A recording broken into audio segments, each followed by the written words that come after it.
Hello. ദൃശ്യം 3 അതിറങ്ങിയ ദിവസം തന്നെ രാത്രി പോയി കണ്ടിരുന്നു. ഒരു റിവ്യൂ എന്ന നിലയ്ക്ക് പറയാൻ ഞാൻ ആഗ്രഹിക്കാത്തതുകൊണ്ട് നിങ്ങളെല്ലാവരും കണ്ടതിന് ശേഷം എനിക്ക് തോന്നിയ ചില കാര്യങ്ങൾ നിങ്ങളുമായി പങ്കുവെക്കാമെന്ന് തോന്നി. അതാണ് അതിൻ്റെ ഒരു എന്നാണ് എനിക്ക് അപ്പം തോന്നിയത്. ഇന്നിപ്പം അടുത്ത ദിവസം തന്നെ അത് OTT വരും. ഈ സിനിമ മുഴുവൻ ക്യാരി ചെയ്യുന്നത് ജോർജ് കുട്ടിയുടെ ഉള്ളിലെ ടെൻഷനാണ്. ലേറ്റസ്റ്റ് ഇൻ്റർവ്യൂവിലൊക്കെ ഡയറക്ടർ പറഞ്ഞ പോലെ ഇത് കൂടുതലായും ജോർജ് കുട്ടി സെൻട്രിക്കായ ഒരു സ്കീമാണ്. അയാളിപ്പോൾ മെൻ്റലി എവിടെയാണ് നിൽക്കുന്നത്, എത്രമാത്രം പേടിയോടെയാണ് ജീവിക്കുന്നത് എന്നൊക്കെയാണ് ഈ സിനിമ പറയാൻ ശ്രമിക്കുന്നത് എന്ന് എനിക്കും തോന്നി. അതുമായിട്ട് കണക്ട് ചെയ്യാനും പറ്റി. നമ്മൾക്കും അയാളുടെ കുടുംബത്തിനും കഥയിലെ പലർക്കും സത്യം അറിയാം. പക്ഷേ ആ സത്യം അറിഞ്ഞിട്ടും അവർക്കൊരു നോർമൽ ലൈഫ് ജീവിക്കാൻ പറ്റുന്നില്ലെന്നൊരു ഫീലിംഗ് സിനിമ മുഴുവൻ ഉണ്ടായിരുന്നു.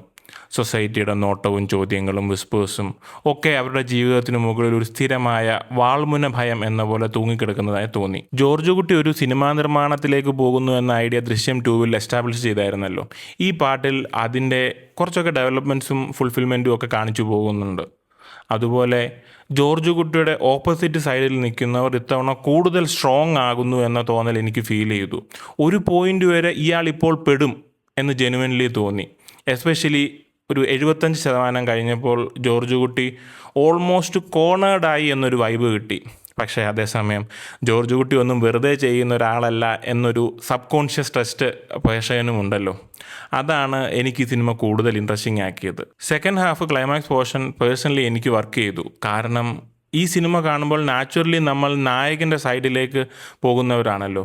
എങ്ങനെയെങ്കിലും ജോർജ് കുട്ടി രക്ഷപ്പെടട്ടെ എന്ന മൈൻഡായിരുന്നു എനിക്ക് ക്ലൈമാക്സ് കാണുമ്പോൾ ഉണ്ടായിരുന്നത്. ലാസ്റ്റ് പോർഷനിലുള്ള ട്വിസ്റ്റ് സർപ്രൈസിങ് ഒക്കെ ആയിരുന്നു. ഡയറക്ടർ എടുത്തിട്ടുള്ള ആ ഒരു ട്രാക്കിനുള്ളിൽ അത് അക്സെപ്റ്റബിൾ ആയിട്ടാണ് തോന്നിയത്. അതുകൊണ്ട് തന്നെ ക്ലൈമാക്സ് കഴിഞ്ഞപ്പോഴും ഞാൻ സാറ്റിസ്ഫൈഡ് ആയിരുന്നു. ഓഫ് കോഴ്സ് ഒരു ഫ്രാഞ്ചൈസ് ആയതുകൊണ്ട് ബിസിനസ് പ്രൊമോഷണൽ ഇൻ്റഗ്രേഷൻ ഫീലായ ചില ഡയലോഗ്സ് ഒക്കെ ഉണ്ടായിരുന്നു. അത് കുറച്ച് സബ്റ്റിലാക്കാമായിരുന്നു എന്ന് എനിക്ക് തോന്നി. അതൊഴിച്ചാൽ പേഴ്സണലി സിനിമയെ ലോജിക്ക് വെച്ച് കീറി മുറിച്ച് ഒരു അനാലിസിസ് നടത്തണം എന്ന തോന്നലൊന്നും എനിക്കുണ്ടായില്ല. സോ ഫാർ ഈ ഫ്രാഞ്ചൈസ് ബിൽഡ് ചെയ്ത ടെൻഷൻ, അറ്റ്മോസ്ഫിയർ, ക്യാരക്ടർ സൈക്കോളജി അതൊക്കെ നല്ല രീതിയിൽ പ്രസൻറ്റ് ചെയ്തിട്ടുണ്ട്. OTT വന്നിട്ട് സമയം കിട്ടുമ്പോൾ ഒന്നുകൂടെ കണ്ടു നോക്കണമെന്നുണ്ട്. ജസ്റ്റ് ഒരു സിനിമ പോലെ അല്ലാതെ ആ കുടുംബത്തിൻ്റെ ഉള്ളിലെ ഭയമൊക്കെ ഒന്ന് ഫീൽ ചെയ്ത് കാണാൻ ശ്രമിച്ചാൽ എക്സ്പീരിയൻസ് നന്നായേക്കാമെന്ന് തോന്നുന്നു. ദൃശ്യം 4 വരുമോ എന്ന് ചോദിച്ചാൽ വരാം, വരാതിരിക്കാം, വരട്ടെ എന്ന് പറഞ്ഞുകൊണ്ട് നിർത്തുന്നു. നിങ്ങളുടെ സമയത്തിന് നന്ദി. ഇരുട്ട് ഇനിയും ബാക്കിയുണ്ട്.